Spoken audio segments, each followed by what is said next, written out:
We made it to the end of the show. Hope we haven't overstayed our welcome. But we're gonna talk about the endings of games before they're forgotten. On Spoiled Rotten.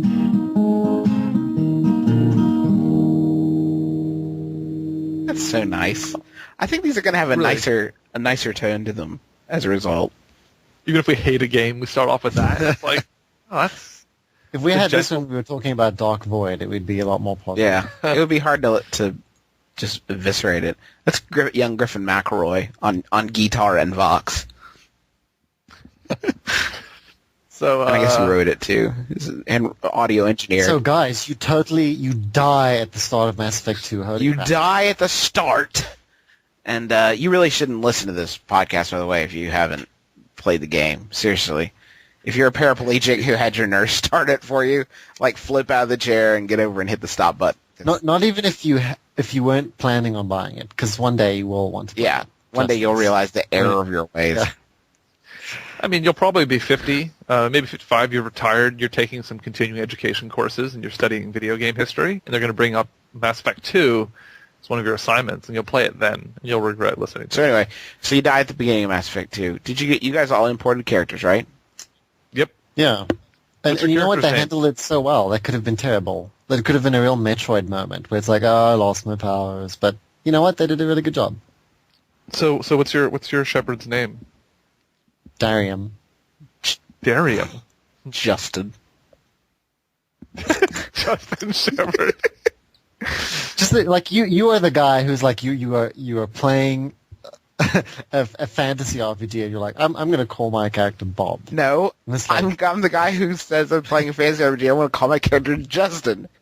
Did you make your character look like you? No. Justin of the Kuzla. I tried my best to make my character look like me, but he does not. He is not effective. Denethor, have you met my companion, Justin? Justin, hero of Wasteland. I tried to make my Dragon Age character look like me, and he ended up looking like Kevin Spacey, which is kind of weird. So here's my team. This is Tali Zornayara. This is Garrus Vicarian. Here we have Smon. Oh, and this is Justin. I'm Justin, the least dramatic name. No, I have two names that I use. In more fantasy settings, I go with Amundsen, named after, of course, the first man to make it to the South Pole, Roald Amundsen, and that's my go-to. But in a more classic setting like this, it's my great grandson, Justin Shepard. Every video game that I play where I have some amount of customization is the continuing adventures of Justin Shepard. It's the way I've become immortal. I don't want to talk about it. By the way, thanks for saving the galaxy and all. Really appreciate it. No problem. Justin. So I made mine look like Veronica Mars, and I never thought I did a very good job until Paul from the Engadget podcast, which you should listen to if you like podcasts and phones and stuff. Paul, I had it on. He said, that looks just like Veronica Mars. And I was like, yes, I did it. So I'm pretty happy about that. Did you change your face at all at the beginning? Because you have the No, option. it looked like Veronica Mars. Because I was wondering, like, if you just completely changed your face, like you just did the whole plastic surgery makeover thing, it would be really strange if people were like, hey, Shepard, you know, because they recognize you, but your face is completely different. That would be weird. I wonder if they have comments about it. See, this is the thing. Like, I think a lot of us maybe played very similarly. So how did you play? Were you overwhelmingly good Paragon or Renegade? I had I think about 1 or 2 bars of Renegade points because my character really hates slavery. So anyone that is involved in slavery dies immediately. He doesn't care. And if it's anything about like involving protecting the rest of the team, he'll flip out. There's one cool Renegade action where I think it's in Miranda's loyalty mission where you're talking to the guy and he gets all threatening and you can just pull the Renegade action and snap his neck immediately. It's great. And it makes sense at that time. This is Miranda's buddy? Yeah, it doesn't make you appear evil at that moment. That's what I really like about Mass Effect. It's kind of you're just breaking the rules more. Like you're getting the job breaking done. the rules and the necks. At the expense of, yeah, and the necks. Necks need to be broken. Sometimes they're the same as the rules. Justin, how about you? Did you play Paragon, Renegade? Yeah, totally Paragon. Yes. Totally a Paragon. Usually on games like that, I open with Paragon because I'll have to keep the evil tendencies in check, and then it's a little more rewarding for me when I get to embrace them on my second playthrough. So we had a big difference there with Jacob's mission, right? Like so the story about Jacob is like his father is on that planet, and he's kind of manipulating the people. So what do? You saved him. I saved him. Yeah, I did that. Yeah, you saved him. See, I left him there. I didn't kill him, but I left him with his subjects. And no Max. So... Yeah, no, I said just we'll just leave this guy. He deserves it. Yeah, I was probably an instance where I was more trying to do the Paragon-y thing than do the natural thing that I maybe would have done. I'm looking forward to a second playthrough so that I can be a little looser and play more that way instead of being worried about, will I miss out on conversation opportunities later because my Paragon levels aren't high enough or whatever. And it's one of the things that was somewhat liberating about Dragon Age, where they didn't have that kind of binary. But I mean, you get both points sometimes. The game. What's really cool is the game judges you based on how how courteous you are in a conversation. Even you can be extremely abrasive and still be a relatively good guy. I did not push the man out the window though. Yeah, I didn't do that either. You both did that. You didn't do it? I think I did. Yeah. I did. One of my favorite moments in the whole game is when you are with Thane and you were interrogating that guy, so you can track down Thane's son. Yep. And you I punched the guy twice, and then the third renegade action comes up, and you actually get this close-up on Shepard's hand, his fist clenching, because he just wants to punch that guy so badly. And so do you, because it's fun. But then if you resist, it kind of has a really cool cinematic moment. He's thinking about it, but then he doesn't do it. I'm pretty sure I punched that guy through a window. But he probably deserved it.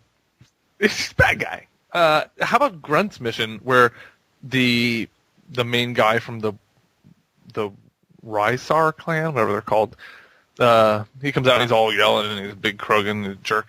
And then you headbutt him.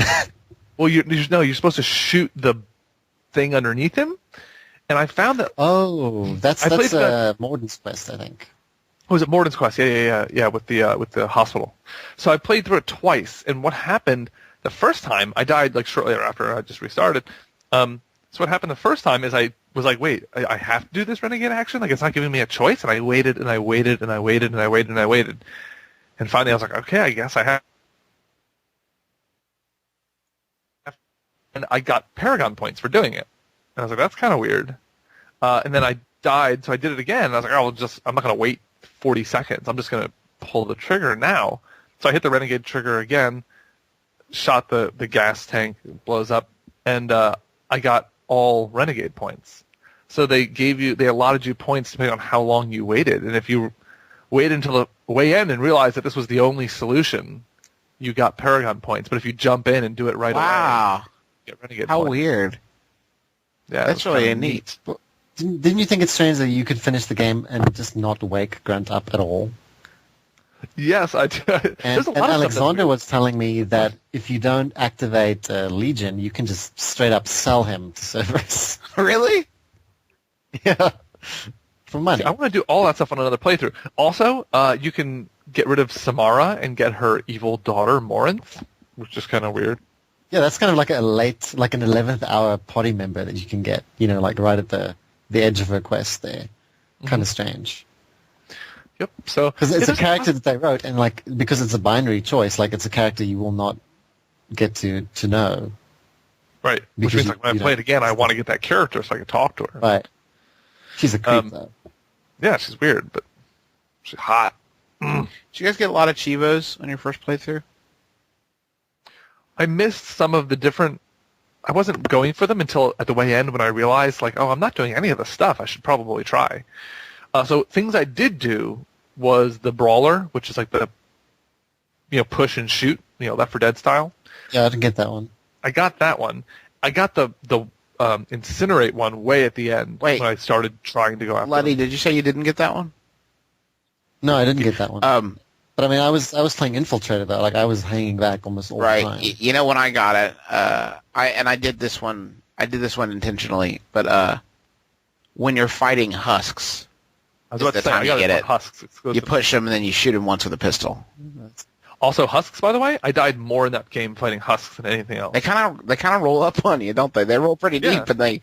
Well, as soon as you get more than one on you, one you can push back and you can deal with. When you get two, when you're pushing the one guy back, the other guy's hitting you, and he hits you, and like there's an animation that it triggers that basically is you like stumbling. And literally, if you have more than one guy on you, you cannot move. Yeah, you need to get someone to do shockwave, bardic shockwave. That clears them out pretty quickly. Yeah. So as long as you have a bardic on your team, so you'll be so good. let's talk about the endings. How did you guys?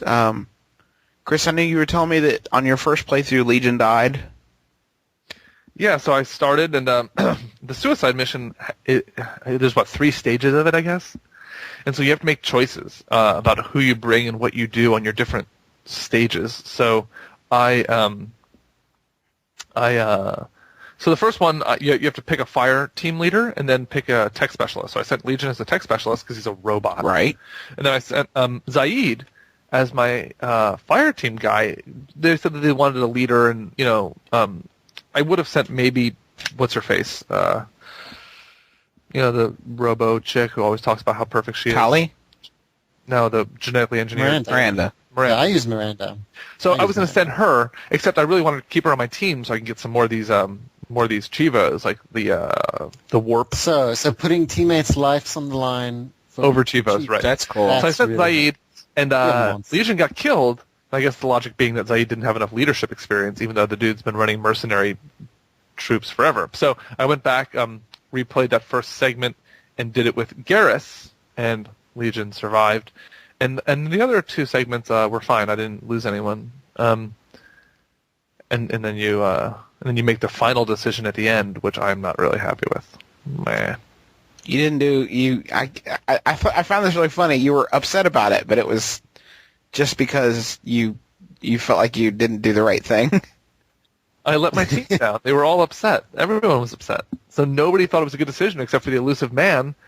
And I don't trust that guy. He was the president in Dead Zone. Like, that guy's bad news. He was also president of Jed Bartlett, though. I know, but he's bad news in Dead Zone. I kind of don't think he's to be trusted. I don't see how. Of course you blow it up, man. It's bad. It's bad news. I know. I should have blown it up. I feel bad about it. Now, on my first playthrough, this is interesting. This will probably be different than what happened to you. On my first playthrough, Jack died because I sent Jack when I got